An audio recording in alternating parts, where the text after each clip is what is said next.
Ralph, let me start with the simple question. Tell me a little bit about your son, Ken. Kenny was our middle son, and I'm actually a retired Army combat veteran, and I'd come back from Afghanistan, and our two oldest boys at the time, one was graduating high school, and Kenny was a year from graduating. Ralph, and then Kenny was the middle child, but they both wanted to follow my footsteps and go in the military. Um, Being in the Army and coming back, I realized that if they were going to go in, I'd prefer them to go in the Air Force Hmm. because I saw how the Air Force took care of their people over there.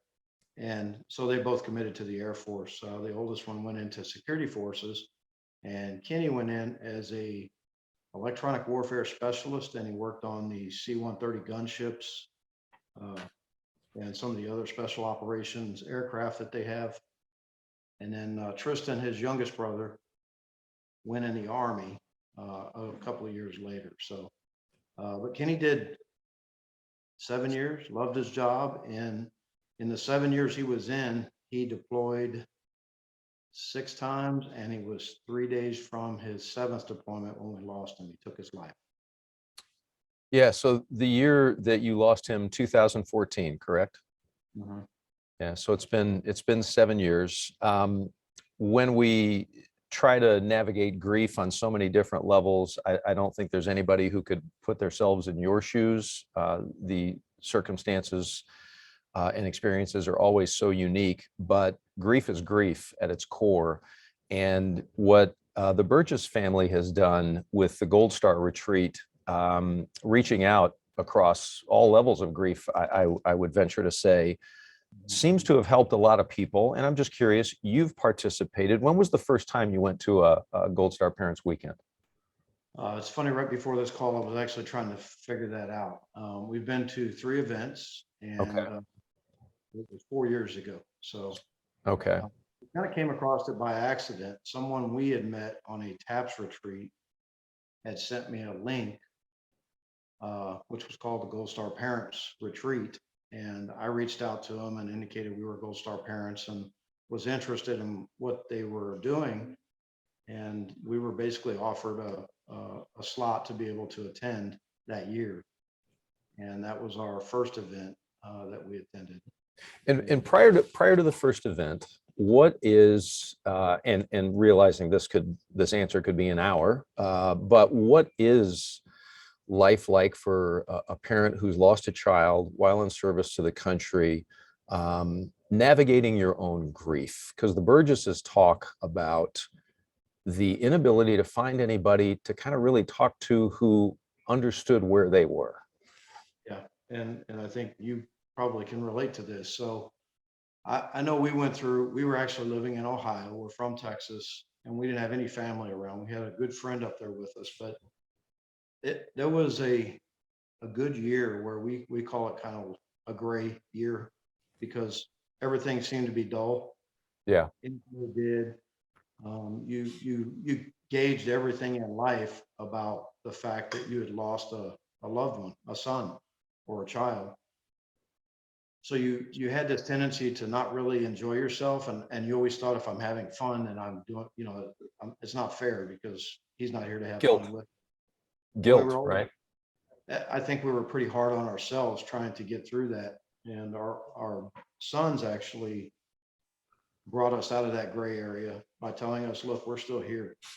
And we didn't realize how deep we were in our grief, but it was hard to look at anything in a positive light.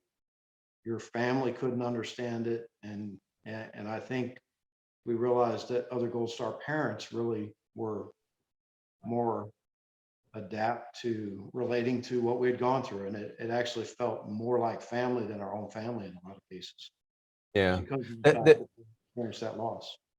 take me back to that first weekend you go. I have to imagine you've spent a few years now in your own grief. You go to this weekend where you have an understanding, as we saw in the story, that okay, these people are going to be kind of like me, but like anybody, you may walk into the room and you kind of got to read the room first. And what was that like for you guys walking into that, and what did it feel like that first time? Well, we didn't know anyone when we got there, but we were immediately surrounded by other parents, and there were lots of hugs, long embraces. Um, yeah, my wife's saying emotions. I'm getting emotional just talking about There was a lot of emotion going around. it. It's my wife, Susie. Hi, Susie. There Good to was a lot of, emotional going around, Yeah. and just the It- loving that we felt, with them was, people. it was exactly what we needed when we Mhm. needed it, and we didn't realize how significant that was going to be to basically to starting the healing process, because I feel like Right. and we had been to one TAPS retreat, which was super, but that event was so personal, and we basically, these strangers were immediately family Mhm. because they'd experienced what we'd experienced. And I just think there was a connection it's almost, it's difficult to explain to people that haven't experienced the grief and the loss that, Sure. we've gone through. But it was tremendous in the healing process for us. And is it fair to say that it was something that in the span of time from Kenny's loss to when you showed up that first weekend, you had not experienced that as of yet, in terms of other people getting where you are, other people saying, you know what, I understand. Yeah, Mhm. And they really mean it because they've traveled the same road. yeah, yeah. It was like an immediate family, and that's what I call it now is our Gold Star family. Yeah. And you'll hear that a lot. And I know you mentioned your Gold Star son, but that network of people that are significant. I mean, we're friends with everybody that we go there and see. We stay in contact with them all. Yeah, that would be my next question, actually. When you left that weekend and subsequently you said you've been 2 other times, these are people now who are not just people you see once a year or talk to once a year. Right.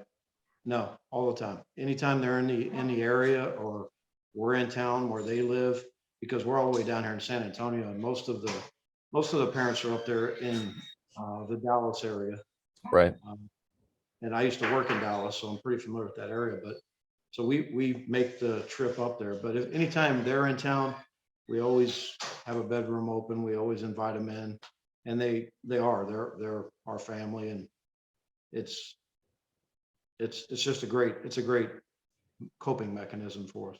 Yeah. Well, it's pretty amazing that in their own grief, they managed to open the door to help other people when, as they would tell us in the story, at the same time, they found a path to kind of helping themselves, right? Because they say they get as much as they give in this whole thing. Exactly.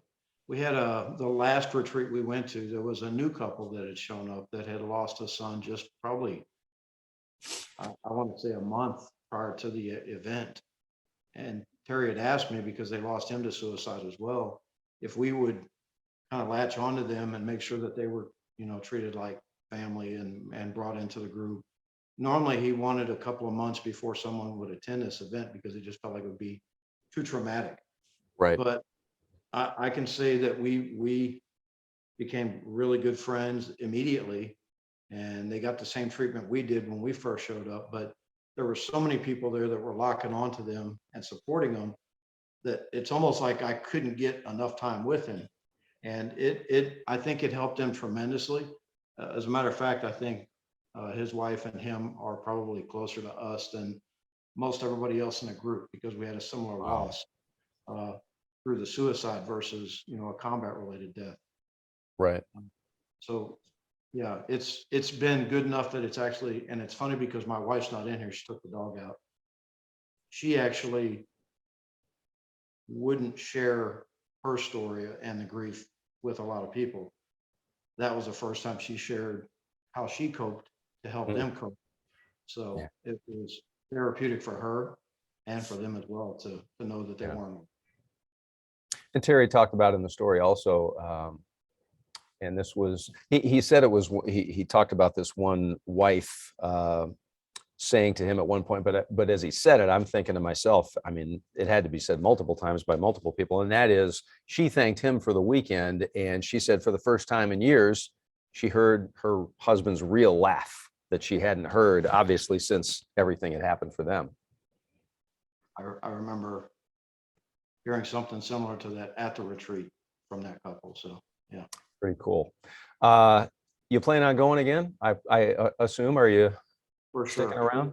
We moved the location and it's a little further from us, but I think we're so committed to the group, and we look at it like a family reunion every year. So yes, we are going. Doesn't matter how far away it goes. We're probably always going to attend just because we've got a family to go see. So yeah. Well, and it's one of the many organizations that benefit from the Air Power Foundation here in North Texas. Money they raise, and they try to help as many veteran initiatives as they can. And this is one that, based on your testimony and based on the Burgess's story, seems to be working.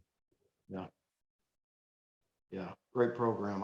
Terry is probably one of my dearest friends in life right now. So we attended an event.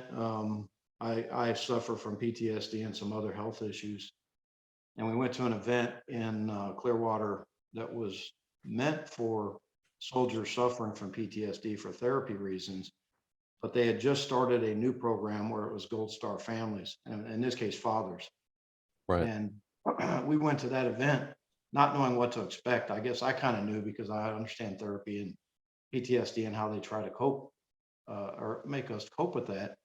But Terry had no idea because he's like, I've never really been through anything like this. And he was pretty nervous about it. I've never seen Terry nervous or even shaken, but that shook him a little bit until a day or two of it passed. And then he realized how impacting it was to be able to not be the coordinator and the the responsible person, but to just be able to grieve his loss and share his story. Yeah. Ralph Hansen, my thanks to you and to your bride, and also your son Kenny for his service, and our condolences. Thank you. And for your loss as well. I thank you for saying that. It's like I always say, it's a crappy club to be a part of, but thank goodness we all have each other, right? Yeah, we do. Yeah. Listen, thank you so much for spending time and sharing your perspective on the Gold Star Parents Retreat. Seems to really be making a difference. Yeah. Well, thank you very much for bringing light to it.